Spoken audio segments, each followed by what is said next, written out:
Hello and welcome back to Shadowboxing. My guest today is Ken Eastwood, who is the Deputy Chair of Western Alliances. Previously we started the discussion on the state government's current debt situation and the future for WA, the financial future is that for our government. Ken, shall we continue? I got a question for you.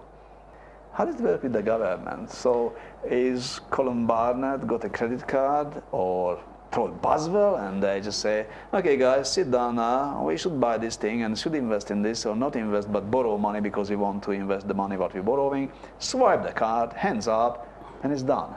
So what's the procedure? Well, I guess the way to look at this is to see two pots of money, if you like. The state budget, which is the one that we've just been talking about, is proclaimed from year to year, and it'll come out with a list of income and a list of expenditure that we've got to provide, and there'll be a surplus or a deficit. Obviously you'll want to frame the budget so there's a surplus, and out of that surplus we will repay or pay off accumulated debt such as this $25 billion I've talked about. Now if the government wants more money for particular projects, it obviously doesn't have to swipe its credit card, it just goes to the bond market and borrows to shore up the finances. So we'll be selling West Australian bonds for money. That's it, yes. Which other people printing in other countries or wherever, and they're buying our bonds for a certain period of time, which we guarantee a certain interest on the bonds. So when it's done, then it's done. That's right. So the cabinet or the premier or someone, the treasurer, nominates the bonds, how many we sell, and someone with a bit of money flogging it on the market for us. Yes, and of course because... Some agency do that for us or the government doing it directly? The government will do that directly. Through the Reserve Bank. Of Australia. Of Australia, yes. But of course, the difficulty is that when we get to the amount of borrowings we're now looking at, $25 billion, there's a lot more chance that the people buying those bonds will want a higher rate of interest because we may not be able to repay it as quickly as we would otherwise have done. The other way of repaying debt is for the government to sell something. Like, for instance, the government might say, well, you know, we haven't got any prospect of paying back this amount of $25 billion. Let's sell the water supply. Or the... you mean privatise it? Privatise it, yes. Sell it but to a commercial if they privatise it, they lost the revenue because some private company will make profit and people have to pay much more for their water use. And so what's the benefit for the people in that procedure? Right. It's unlikely they would sell the water supply, but, I mean, that's an example. They might sell the railway system or transport, the bus system or the State Electricity Commission or something of that nature. But you can bet your life that if they're sold, we'll be paying more as a household for the services that we're now going to have to use than we are if the government owns it, because... We've already been told by the Barnett government we have to pay more anyway, even if it's kept by the government. So what's the chances are we having here? In Europe and other countries now, the tendency is that they are lowering the electricity, the gas and the water prices because the people just could not afford it. In here we got the same problem. The people have to pay more and more for the government because of extra tax. They're taking the money from the people. Well, the answer is that we should be slowing down a bit on some of these projects that are being put before us, like a massive football stadium at Burswood.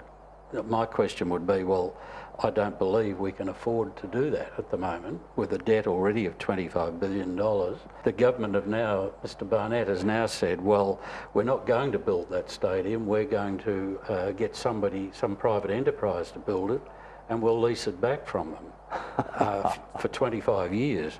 Now you can imagine how much that's going to cost you and I to go to the football, because it won't be owned by the government any longer. It'll be owned by some property developer who's in there to make money. Of course. So yes. you know, that's the quid pro quo, if you like. You've got to look very carefully at what infrastructure is put in place. That's why I'm very critical of the Perth waterfront. It's not doing anything for Perth's profitability as an enterprise, if you like. It's redirecting huge amounts of traffic off Riverside Drive and back into areas that can't cope with it. So now we've got to spend more money to make those areas capable of carrying the traffic. My question, sorry, Ken, my question to you, where this $20 billion of the taxpayers' money went and what have we purchased for it? So what is the goodies list, the list of the goodies? Difficult to answer that question, Tibor. Some of the, I can put my finger on a few of them. The Perth City Link is one. I think that was budgeted at $350 million. It's come out at about $550 million. So that's $500 million. Okay, next. The Perth to Mandurah Railway is $1.5 billion, I think it worked out. So that's all up $2 billion. Yeah. The Perth to Bunbury Highway, another $1.5 billion. So we got $3.5 billion now. Perth waterfront will be another $500 million. So 4. But you know, a lot of that so borrowing. So that's $16 billion. Well, a lot of that borrowing has just been to manage the day-to-day activities of the government. It hasn't necessarily gone into infrastructure. Yeah, it hasn't gone into infrastructure. You're joking. I mean, we borrowed money to pay the bureaucrats. Yeah, that's right. Nah. Yeah. I think you might find that's right. I mean, like for instance, the Okajee port project is $350 million. Yeah. We haven't seen anything for it and may not now for 10 years or something. You know, these are the sorts of things that but you're talking about $15 billion in 4 years. Well, yes. I mean, where is the value? There are obviously other infrastructure items that I have not mentioned that'll be in there, but I venture to say that a good 50% of that borrowing would be just to shore up the day-to-day finances. Was the plan for anyone to pay that back, especially if you're not investing into infrastructure, but you're on a day-to-day sort of management of the state or the government, the state government activities cost that much. In the next 4 years, it's going to cost another 10 billion, or what is that? So, well, where are we heading? Sure, that's right. I mean, if we've accumulated an extra $22 billion or $20 billion in 3 or 4 years, how much are we going to accumulate in the next 3 or 4 years when we tell Mr. Barnett he's back in government and he can go for it? It'll be a tick of approval for what he's been doing, and it's just not acceptable to me as an accountant anyway. Yes, so, but yeah. You know, Tibor, one of the problems and one of the criticisms that's often levelled at old fogies like me is, well, you know, we're young, we're vibrant, we need these things, we need to make the city vibrant. That's the buzzword. But you need the money as well. Well, of course you do. If you want to be pretty, you need to pretty yourself with something, and you have to buy that or make it yourself. But it's not happening in here.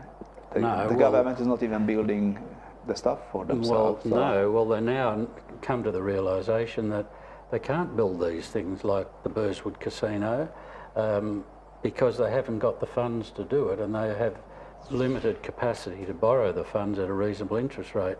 One of the other reasons that this has happened, in my view, is that at the last state election, as you remember, the Liberal Party and the Labor Party were pretty even as far as the seats are concerned. Yes.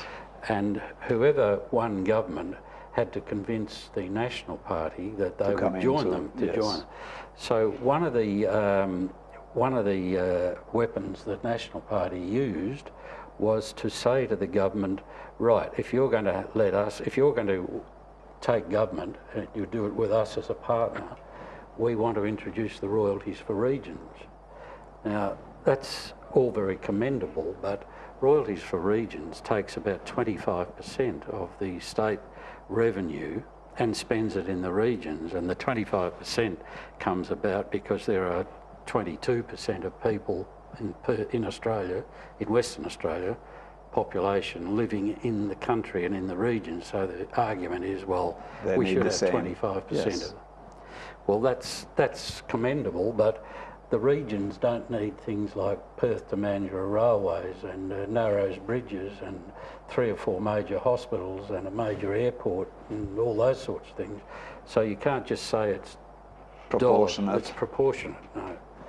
So I think that's one of the problems we've got, the royalties for regions scheme. I'm not saying some of this money shouldn't be spent in the region. I think it's a great idea, but not the extent it is, because it's draining the ability of the present state government to manage the affairs of the state in a competent manner. So, by the look of it, if the Liberals lose and the Labours win in this election, the Labour's gonna face with enormous problems, money problems, financial problems. They sure are. To pay that and guarantee the payback. Yeah. What are they gonna do? Probably they became more unlucky than lucky to win the election. Well, frankly, I'm not sure that I'd want to win this election if I was the Labor Party. I've been a Liberal voter all my life. I could be described as a rusted-on Liberal, but I can't tick off what's happening at the moment as the right way to go. So, as you say, if the Labor Party win this election, they've got a major problem. They're going to have to either sell some assets, or they're going to have to not spend as much of the state's income and have larger surpluses. But even then, it's going to take 20, 25 years at the very least to get this surplus paid back. Someone have to pay back. Somebody's going to have to pay it back. No way to escape from that. And the other point about that is, of course, if we borrow more money, it's going to have to be at a higher interest rate, because I'm sure that our AAA credit rating will take a big swipe in the next couple of years unless we do something drastic. Thank you again for being with us on Shadowboxing, and good luck and enjoy your retirement.